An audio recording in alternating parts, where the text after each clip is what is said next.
नमस्कार सर्व प्राध्यापक वृंद, संशोधक मित्रांनो आणि प्रिय विद्यार्थी मित्रांनो. जर एखादा विद्यार्थी अवघ्या 30 सेकंदामध्ये संपूर्ण जर निबंध लिहून आणू शकत असेल तर त्याने हे नेमकं कसं केलं? खरंच त्यानं हे शिकलं काय?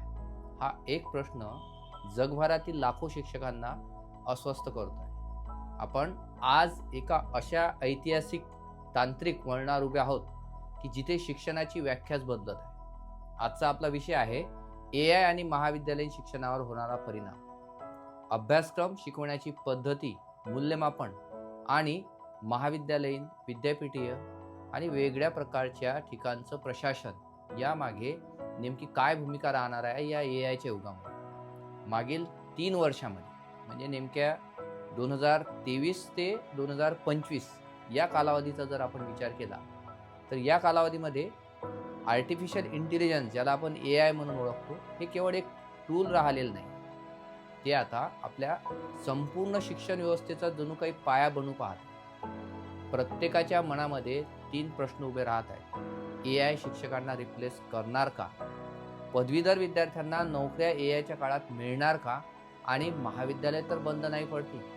आज आपण भावनेच्या आहारी न जाता युनेस्को, वर्ल्ड इकॉनॉमिक फोरम आणि न्यू एज्युकेशन पॉलिसीच्या अधिकृत डेटाचा किंवा आकडेवारीचा आधार घेऊन आपण ही सगळी जी माहिती आहे ती आपण 7 महत्त्वाच्या मुद्द्यांची उत्तरे शोधण्याचा प्रयत्न आजच्या व्हिडिओमध्ये करणार. मुद्दा पहिला आहे की AIने कॉलेज शिक्षणात कुठे धक्का दिला. दुसरा मुद्दा आहे की AIच्या युगामध्ये डिग्रीपेक्षा कौशल्य महत्त्वाची झाली आहेत का? आणि असेसमेंट कॉपी पेस्टच्या युगामध्ये परीक्षा कशी घ्यायची? आणि गव्हर्नन्स म्हणजे कॉलेजनं नेमकं या संदर्भामध्ये काय करायला पाहिजे? आणि शिक्षक आउटडेटेड होणार का की त्यांचं स्वरूप बदलणार? आणि 6वा महत्त्वाचा मुद्दा की महाविद्यालय बंद पडणार का? आणि शेवटचा महत्त्वाचा मुद्दा की आर्ट्स, कॉमर्स आणि सायन्स या ट्रॅडिशनल शिक्षणाच्या महाविद्यालयांवर नेमकं कोणता परिणाम होणार आहे? तर चला सुरुवात करूया आपण पहिल्या मुद्द्यापासून की AIने कॉलेजच्या शिक्षणामध्ये नेमका धक्का कुठे दिला. आजपर्यंत आपलं महाविद्यालयीन शिक्षणाची जी पारंपरिक साखळी राहिलेली आहे मित्रांनो, ती अगदी स्पष्ट होती. ते म्हणजे वर्गामध्ये जाणे, लेक्चर घेणे, विद्यार्थ्याने लेक्चर ऐकणे, नोट्स लिहिणे, असाइनमेंट पूर्ण करणे आणि शेवटी परीक्षा देणे. विद्यार्थ्यांनी शेवटी परीक्षा देणे. पण जनरेटिव्ह AIच्या आगमनाने या संपूर्ण रचनेला एक प्रकारे मूलभूत धक्का दिलेला आहे.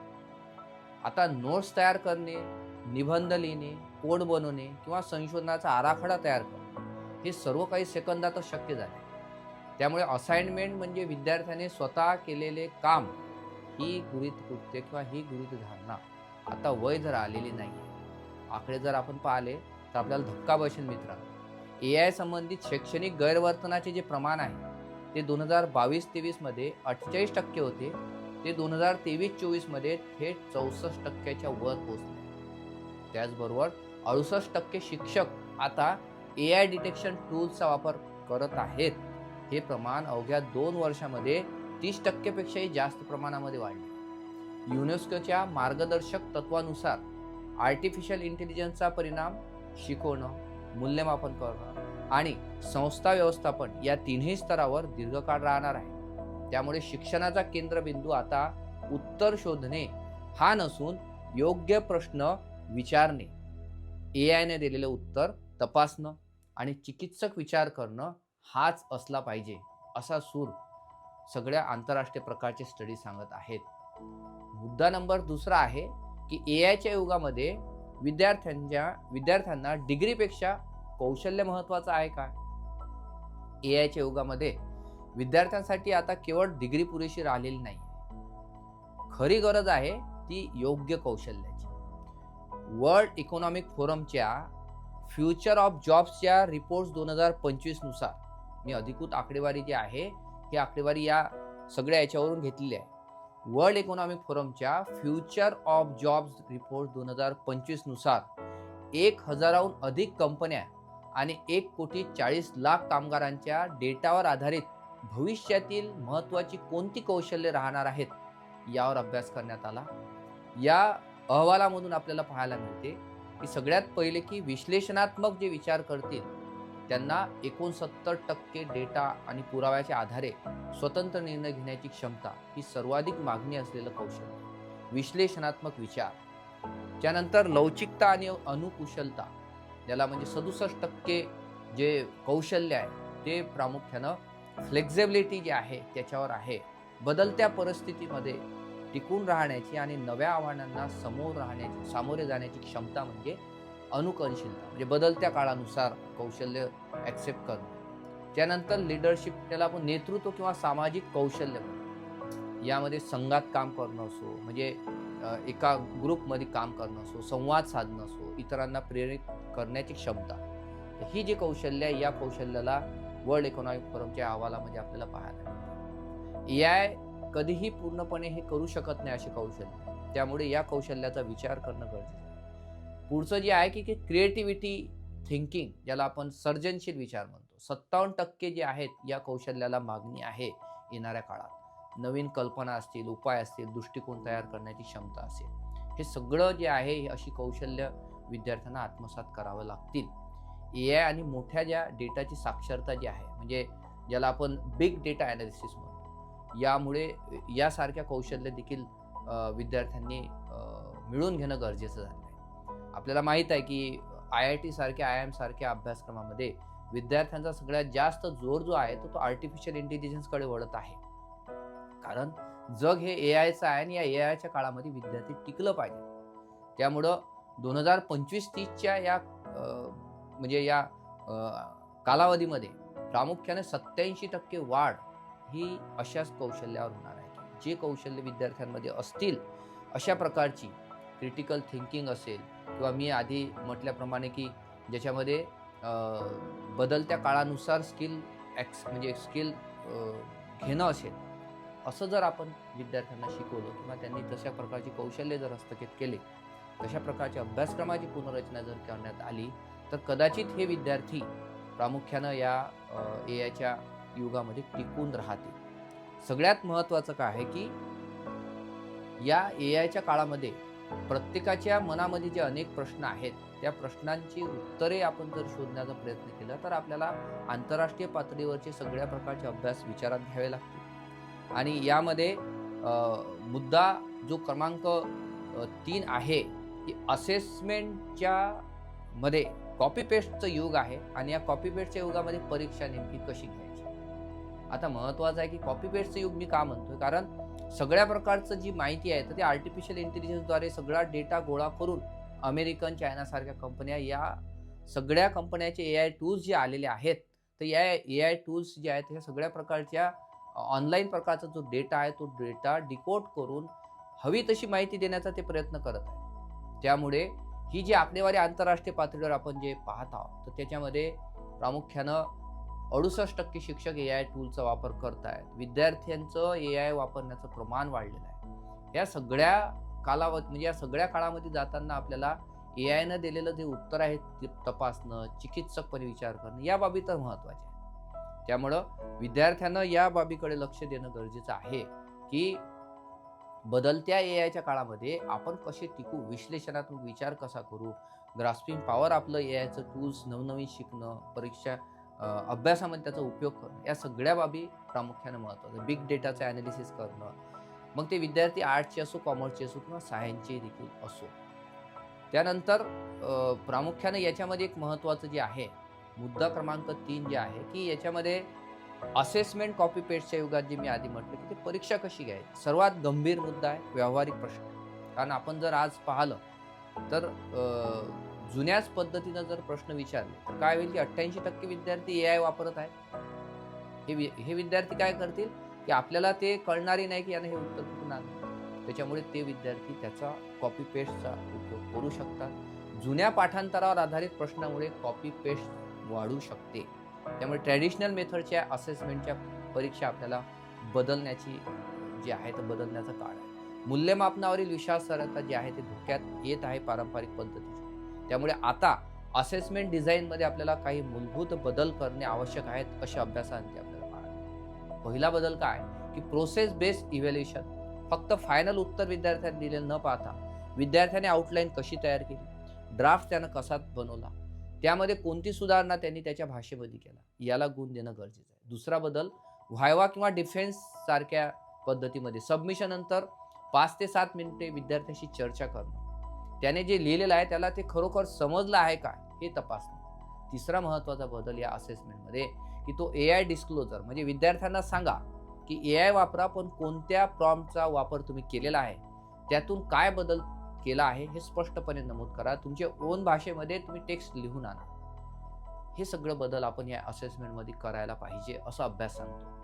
युनेस्कोच्या मार्गदर्शक तत्वानुसार हा एक इथिकल AI यूजचा भाग आहे. That is called ethical artificial intelligence use. म्हणजे आर्टिफिशियल इंटेलिजन्समध्ये नैतिकतेचं पालन करण्याचा भाग आहे असं युनेस्को म्हणते. चौथा बदल म्हणजे ऑथेंटिक टास्क. असे प्रश्न द्या की विद्यार्थ्यांना त्यांची उत्तरे गुगलवर किंवा AI वर मिळणार नाही. स्थानिक सर्वेक्षण असेल. अनेक अभ्यासामध्ये महानगरपालिकेच्या नगरपालिकेअंतर्गत येणाऱ्या अनेक समस्या असतात, त्यांचे सर्वेक्षण करण्यासाठी विद्यार्थ्यांना प्रेरित करणे. मुलाखती घेणे, फील्डवर्क सारख्यासाठी त्यांना पाठवणे. जिथे विद्यार्थ्यांची प्रत्यक्ष उपस्थिती आणि विचार क्षमता आवश्यक आहे, हे करणं गरजेचं आहे. पुढचा आपला महत्त्वाचा मुद्दा आहे की गव्हर्नन्स, म्हणजे कॉलेजनं नेमकं यामध्ये काय करायला पाहिजे आर्टिफिशियल इंटेलिजन्सचे. कॉलेजनं केवळ AI ला परवानगी देणे किंवा बंदी घालणे एवढ्यापर्यंत मर्यादित नाही.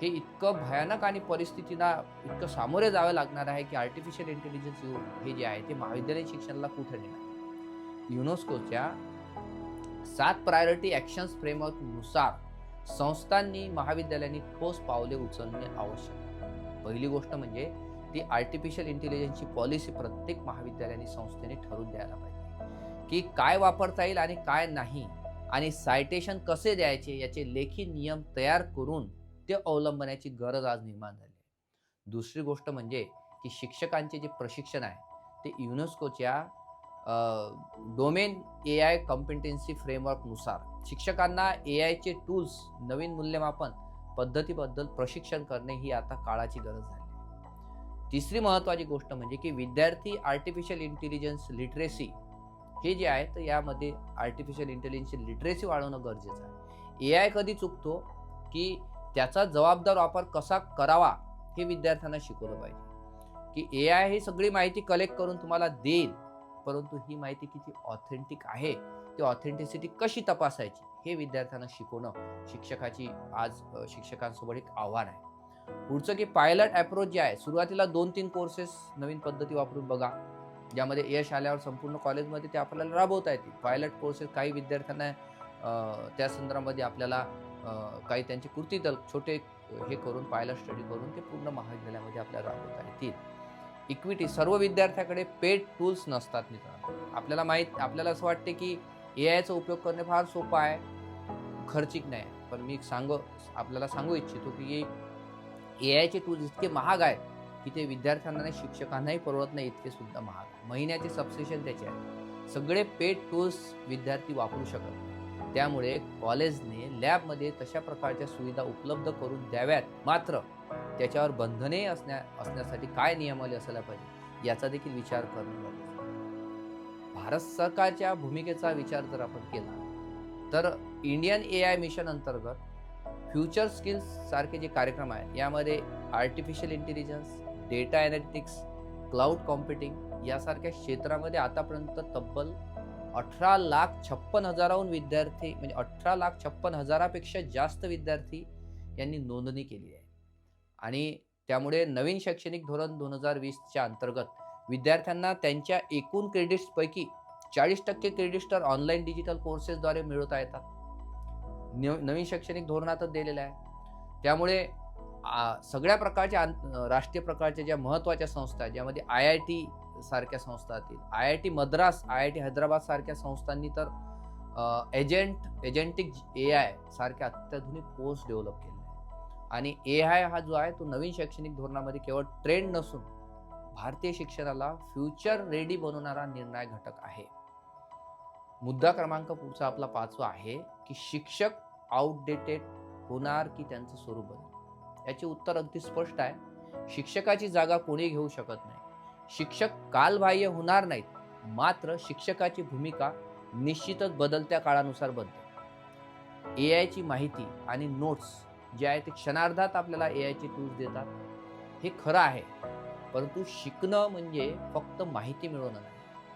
शिकणे म्हणजे विचार करणे, प्रश्न विचारणे आणि तर्क लावणे आणि त्या चुकातून पुन्हा शिकणे, हे काम ए आय सारख्या एकट्याने ते ए आय करू शकत. त्यामुळे शिक्षकांनी आता केवळ माहिती देणारे न राहता मेंटॉर, लर्निंग डिझायनर आणि क्रिटिकल गाईड अशी तिहेरी भूमिका त्यांना पार पाडायची. युनेस्कोच्या white paper on higher education in the era of A I नुसार ह्युमन आर्टिफिशियल इंटेलिजन्स कोलॅबरेशन मध्ये शिक्षक जो आहे तो केंद्रस्थानी आहे. ए आय तंत्रज्ञान नैतिकरित्या म्हणजे इथिकली वापरण्याचं मार्गदर्शन जे आहे ते फक्त शिक्षकच करू शकतील. त्यामुळे भावी काळामध्ये शिक्षक रिप्लेस होतील असे नाही, मात्र त्यांचं नेचर ऑफ वर्क बदलेल. शिक्षकांनी स्वतःहून ए आयचे टूल्स वापरण्याचे तंत्र शिकून घेणे आता अत्यावश्यक झाले. सर्वात महत्वाचं म्हणजे काय की ए आय जे काम करू शकत नाही, कोणकोणतं काम म्हणजे क्रिटिकल थिंकिंग, नैतिक मूल्य जोपासणे, मानवी संवेदनशीलता जोपासणे, ते विद्यार्थ्यामध्ये रुजवण्याचं कौशल्य ही शिक्षकामध्ये आहे. शिक्षकांनी ते आत्मसात केलं पाहिजे. हेच तर शिक्षकाचं खरं अपग्रेड आहे, रिप्लेसमेंट नाही आहे. हे काय नेचर ऑफ वर्क बदलेल. शिक्षक आउटडेटेड होणार नाही, मात्र बदलत्या काळानुसार त्यांना आपली शिकवण्याची मेथड्स म्हणा, बदलत्या काळानुसार त्यांना सगळ्या टेक्निक्स जाणून घेऊन आपल्याला विद्यार्थ्यांना तशा प्रकारचं शिकवावं लागेल. म्हणजे असं नाही आहे की ए आय आला म्हणजे शिक्षकांना काढून दिलेलं, मात्र आहे त्या शिक्षकांना नवनवीन प्रकारची कौशल्य, ए आयचे टूल्स त्यांना शिकावे लागतील. महाविद्यालय एक प्रकारचे ते हब्स होतील. त्या हबमध्ये टेक्नॉलॉजिकल शिक्षण हायब्रिड लेवलवर कदाचित पाहायला मिळेल येणाऱ्या काळात. ऑनलाईन आणि ऑफलाईन दोन्ही प्रकारचं शिक्षण येणाऱ्या काळात पाहायला मिळेल. त्यामुळे आपण पुढचा जो मुद्दा आहे 6वा की महाविद्यालय या अशा ए आयच्या काळामध्ये बंद पडतील का? महाविद्यालय बंद पडणार नाहीत, परंतु या महाविद्यालयाचे स्वरूप मात्र आमूलाग्र बदललेलं पाहायला. केवळ माहिती देणं हे काम आता ए आय तर सहज करतो. त्यामुळे पारंपरिक लेक्चर जे हॉल आपण पाहत होतो, ते लेक्चर हॉलचे महत्त्व मात्र दिवसेंदिवस कमी पाहायला मिळते. विद्यार्थी आता वर्गामध्ये पाहायला मिळत नाही आहेत किंवा विद्यार्थी येत नाही आहेत. कारण काय, त्याचा देखील विचार करणे गरजेचं. म्हणजे पारंपरिक लेक्चर्स मेथडऐवजी महाविद्यालयाने कौशल्य विकास, स्किल डेव्हलपमेंट, मानवी संवाद, नेटवर्किंग आणि प्रत्यक्ष प्रयोग म्हणजे ज्याला आपण प्रॅक्टिकल्स आणि लॅब्स यासाठी एक प्रकारे हब बनतो महाविद्यालय. त्यामुळे पारंपरिक पॅसिव्ह लर्निंग ऐवजी ऍक्टिव्ह प्रोजेक्ट बेस्ड लर्निंग ज्याला म्हणतो आणि मार्केट सेंट्रल सिस्टीम, जगाची गरज काय आहे त्यानुसार आपण दिलं तर ते महाविद्यालय टिकून राहतील. त्याच्यानंतर हे नवं स्वरूप जे आहे ते महाविद्यालयांचे पाहायला मिळेल. म्हणजे युनेस्कोच्या मते, मी स्वतःच नाही सांगतो, युनेस्कोच्या मते हायब्रिड लर्निंग हे जे आहे, हायब्रिड लर्निंग हेच भविष्य आहे असं युनेस्कोचं म्हणणं आहे. जी महाविद्यालय तंत्रज्ञानाशी जुळून घेतील ती इनोव्हेशन हब म्हणून पुढे येतील, बळकट होतील.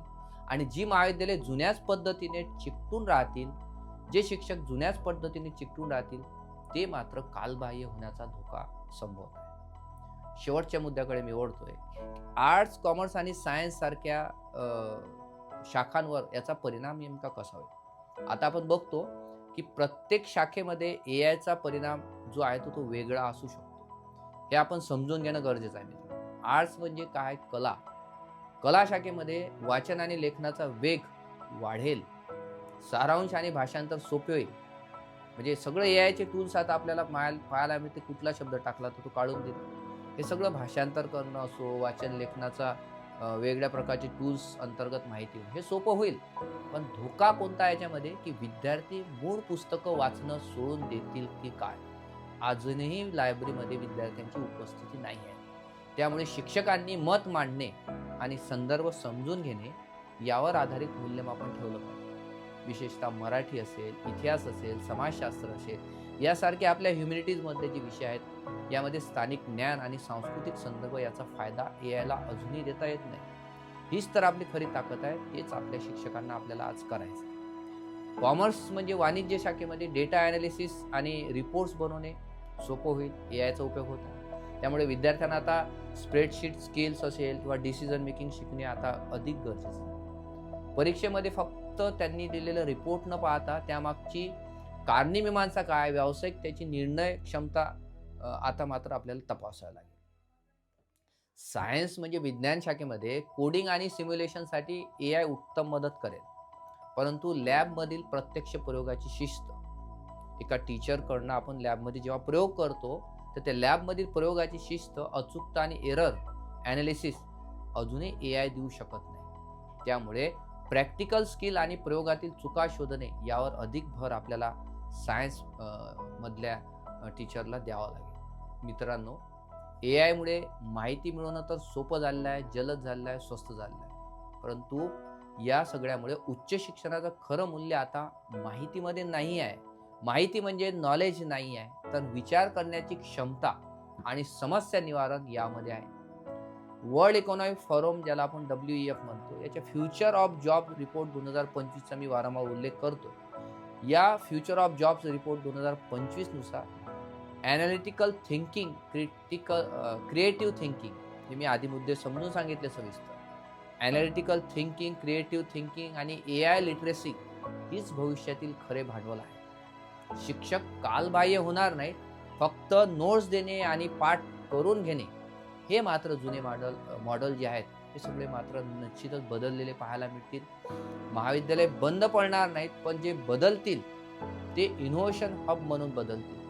जे बदलाला स्वीकारायला तयार नाहीत, मात्र ते महाविद्यालय बंद पडण्याच्या किंवा मागे पडण्याच्या देखील याच्यामध्ये पाहायला मिळतं. महाविद्यालयांनी वेळीच बदलत्या काळानुसार एआय संदर्भामध्ये पॉलिसी, नवनवीन टूल्स, त्याची जागरूकता, पेडॉगॉजी म्हणजे शिक्षकांनी ज्ञान कसं द्यावं, पेडॉगॉजी म्हणजे की शिक्षकांनी ज्ञान कसं द्यावं, विद्यार्थ्यांनी ते कसं आत्मसात करावं, म्हणजे शिकवण्याची कला आणि शास्त्र याची संपूर्ण पद्धती आणि सिद्धता पेडॉगॉजीमध्ये जे आहे, तर ते बदलत्या काळानुसार आपल्याला बदलणं ही काळ सांगत आहे. बदल ही काळाची गरज आहे आणि असेसमेंट जी आहे याची पुनर्रचना करणं गरजेचं आहे. तरच आपण एक सक्षम, विचारशील आणि रोजगारक्षम विद्यार्थी घडू शकू, एवढं मात्र नक्की आहे. शेवटी एकच सांगता येईल की एआय ही काही भीती नाही आहे, ती आपण एक संधी म्हणून पाहूया. आणि ही संधी फक्त त्यांनाच मिळेल की जे विचार करतात, प्रश्न विचारतात, एआयची कौशल्य विद्यार्थ्यांना बदलत्या काळानुसार शिकवितात आणि एआयच्या युगातही नीतिमत्ता आणि माणुसकी विसरत नाही. त्यामुळं ह्या सगळ्या परिस्थितीमध्ये आपल्याला हा विचार करावा लागेल. जर हा व्हिडिओ तुम्हाला माहितीपूर्ण वाटला असेल तर या चॅनलला सबस्क्राईब करा आणि आपल्या प्राध्यापक आणि विद्यार्थी मित्रासोबत शेअर करा. कमेंटमध्ये सांगा की एआय बद्दल तुम्हाला सर्वात मोठी भीती काय वाटते. धन्यवाद.